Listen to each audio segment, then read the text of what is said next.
Ok. Bonjour à tous. Donc, comme Jean-Paul, hein, je reprends un petit peu ce que j'avais dit l'année dernière pour l'AG sur le point d'avancement du groupe de travail sur les sols gonflants. Bon, on a quand même bien avancé hein, depuis l'année dernière. Hein, je ne vais pas dire exactement la même chose. Hein, il y a eu quand même aussi pas mal de travail depuis un an, hein, ce qui n'est pas encore complètement finalisé. Hein, donc on a encore pas mal de travail. Donc je vais rappeler quand même l'origine, l'historique de ce groupe de travail.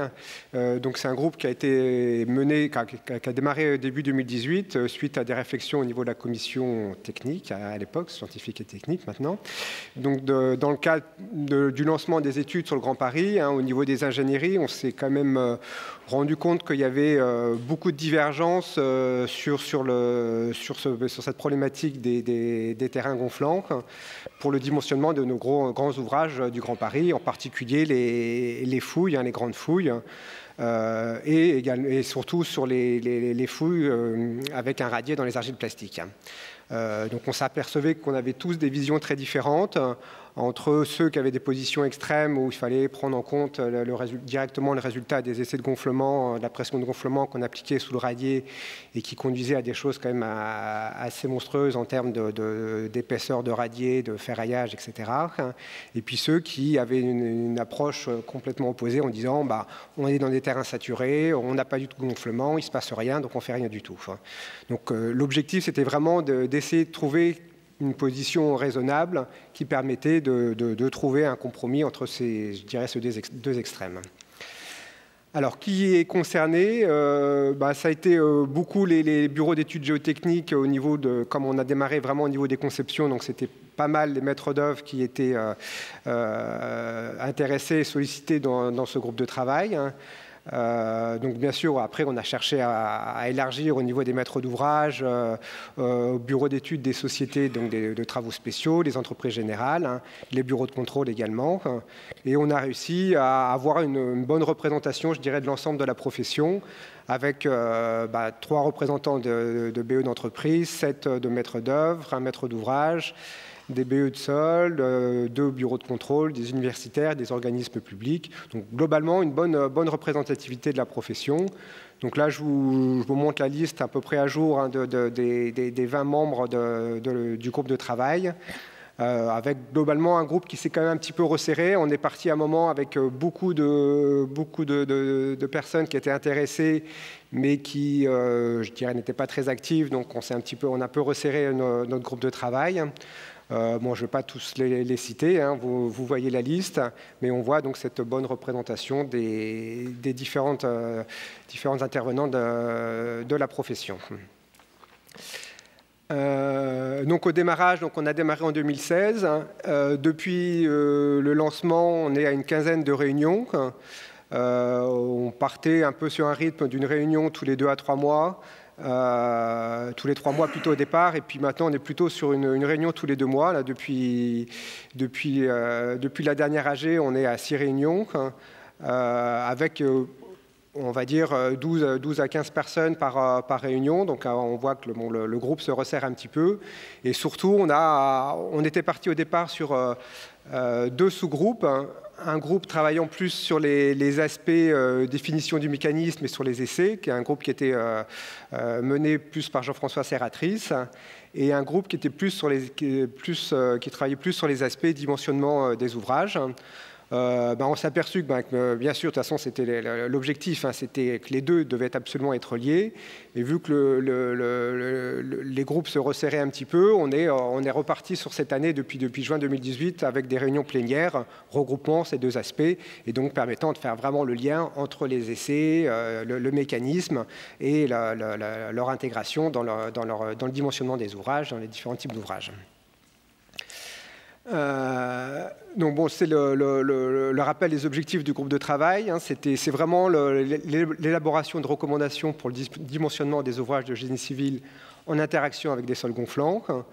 Donc, Cela concerne des ouvrages de taille significative. On n'est pas du tout dans la problématique sécheresse, retrait-gonflement, problématique des pathologies qu'on peut avoir sur les maisons individuelles dans les argiles vertes, comme on a beaucoup sur la région parisienne.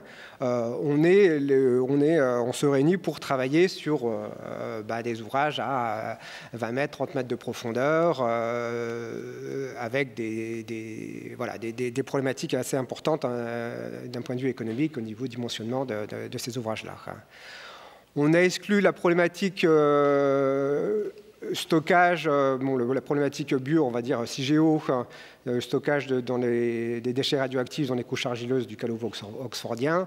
On sait qu'on a des choses qui peuvent se raccrocher un petit peu à ces problématiques de gonflement, mais c'est quand même un terrain très particulier et des contraintes qui sont très exceptionnelles. Donc on n'a pas voulu rentrer dans ce dimensionnement, dans cette problématique-là. Et pareil, on a exclu un petit peu tout ce qui était gonflement type schiste-carton, gypse, anhydrite, les problématiques de remblai, des scories avec chaud, où on s'écartait aussi un petit peu nos grands ouvrages parisiens ou autres. Le sommaire de la recommandation, donc ça n'a pas évolué depuis l'année dernière. On est sur 2 grands chapitres d'introduction. Sur le premier chapitre sur qu'est-ce que c'est que la problématique terrain gonflant, quels sont les terrains concernés, donc la définition du problème. On s'aperçoit qu'il y a des visions très, très différentes. Vraiment sur la problématique définition, ça a été l'objet de beaucoup de discussions. On arrive à quelque chose qui est à peu près stabilisé sur ce premier chapitre, mais qui demande encore pas mal de travail de rédaction pour qu'on soit en phase, pour qu'on puisse prendre en compte toutes les remarques qui sont arrivées par les différents membres. Donc voilà, encore un gros travail sur ce premier chapitre. Ensuite, le chapitre caractérisation des propriétés des terrains gonflants, je vais y revenir un petit peu après. Donc, c'est qu'est-ce qu'il faut faire comme type d'essai, quels sont les essais les plus adaptés à nos différentes problématiques. Et ensuite, on part donc plus concrètement sur le dimensionnement de 4 types d'ouvrages. Donc, on a retenu 4 types d'ouvrages qui rentraient vraiment dans nos interrogations dans le cadre du Grand Paris. Donc, les soutènements verticaux, est-ce qu'il faut prendre en compte ou pas des pressions horizontales sur nos soutènements verticaux? Les fondations profondes, est-ce que quand on dimensionne, qu'on a des pieux qui traversent des couches d'argile, est-ce qu'il faut faire quelque chose? Est-ce qu'il faut prendre en compte un effort ou pas, complémentaire? Le cas des radiers sur argile gonflant, donc ça c'était vraiment, je dirais, le cœur de notre recommandation, parce qu'on sentait que c'était là où il y avait le plus d'interrogations et le plus d'enjeux sur les dimensionnements des grands ouvrages. Et puis le cas des travaux souterrains, des tunnels interceptant des couches d'argile. Donc sur les 4 chapitres, on a la même structure. On cherche à essayer de reprendre tout ce qu'on peut avoir comme type de pathologie, les retours d'expérience. Est-ce qu'il y a vraiment eu beaucoup de sinistres dans ce type d'ouvrage? Ensuite, on passe sur les méthodes de calcul. Qu'est-ce qu'il faut proposer donc, comme essai et relié aux méthodes de calcul pouvant être utilisées pour prendre en compte ce potentiel, c'est l'effet d'un potentiel gonflement. Et ensuite, on essaye de voir tout ce qu'on peut avoir comme disposition constructive, tout ce qui peut être mis en place pour gérer cette problématique de poussée complémentaire. Donc, actuellement, on a quand même bien avancé sur la recommandation. Alors, j'avais dit un peu la même chose l'année dernière. On est sur un texte d'une plus de 100 pages. On n'a pas plus de pages que l'année dernière. Il y a des chapitres qui ont été nettement réduits et d'autres qui ont pris un peu plus d'ampleur. On est donc à peu près à la version 16 ou 17 de notre recommandation. Bon, là, j'ai mis un objectif qui est très ambitieux, finalisation de la recommandation pour fin 2019. On va dire que c'est plus un objectif d'un premier texte complet pour la fin de l'année. Ensuite, on sait qu'on aura un gros travail de relecture, de mise en forme avec les problématiques figures, etc. Donc, bon, on va sans doute conclure, enfin, on va espérer conclure notre travail en 2020. mais j'espère pouvoir communiquer éventuellement à des relecteurs extérieurs le texte, on va dire fin 2019 ou début 2020. Pour quand même vous présenter quelques points un peu plus concrets, un peu plus techniques, donc je disais sur le chapitre 3, qui est le chapitre sur la caractérisation des propriétés et des terrains, pour dire que sur ce chapitre-là, où il y a eu un gros travail de Jean-François Serratrice, là on a un texte qui est maintenant, je dirais, à peu près stabilisé. On est parti avec quelque chose qui était très dense, avec beaucoup de choses, avec beaucoup d'exemples d'essais. On a voulu maintenant concentrer un petit peu et en sortir vraiment l'essentiel. Donc les principaux chapitres, sous-chapitres de ce texte sur les essais, donc c'est qu'est-ce qu'on a besoin comme données d'entrée pour démarrer, pour caractériser nos terrains. Des recommandations sur le prélèvement et la conservation des échantillons. On s'est aperçu que c'était un très gros souci en termes de qualité des essais, où on avait des essais qui avaient été menés sur des échantillons qui étaient restés plusieurs mois dans des entrepôts avant de faire l'essai. Donc on voulait vraiment insister beaucoup sur cette problématique prélèvement-conservation. Donc faire un petit peu un focus sur les différents types d'essais qui existent et quel type d'essais proposer en fonction de nos ouvrages, le principe des essais de gonflement, les avantages et inconvénients, donc et puis en insistant beaucoup sur les méthodologies de réalisation des essais, sur la manière de les interpréter, parce que c'est pareil, on s'aperçoit qu'on a de grosses divergences, alors déjà sur la méthodologie de réalisation de l'essai, mais ensuite sur comment les interpréter. Donc on essaye de présenter des exemples concrets, de voir comment bien interpréter l'essai et beaucoup de recommandations pour le réaliser de manière correcte. Donc juste, on essaye de présenter des tableaux résumant un peu tous nos types de recommandations. Donc là, je présente un exemple d'un tableau résumant les 4 essais qui sont classiquement réalisés pour caractériser la problématique gonflement, donc sur les essais par paliers successifs, qu'on pourrait appeler aussi type Uder-Ambert, les essais en parallèle, les essais à volume constant et les essais libres. Donc voilà, on a beaucoup travaillé sur ce genre de tableau synthétique. On a d'autres tableaux qui présentent les avantages, les inconvénients de chaque type d'essai et un texte qui propose, qu'on retrouve dans les parties sur les ouvrages, quel type d'essai on veut réaliser, on préconise de réaliser pour bien caractériser la problématique en lien avec l'ouvrage. Sur le chapitre 4 qui concerne les soutènements, donc ça, je dirais celui-là a été assez simplifié parce qu'on est arrivé un peu à un consensus. Alors bon, ça fera peut-être réagir, hein, je l'ai mis un peu volontairement, pour dire que, en tout cas au niveau du groupe, ce qu'on s'est rendu compte, c'est qu'on n'avait pas de retour d'expérience de véritables pathologies, de problématiques sur des parois, en particulier des parois moulées dans des terrains gonflants.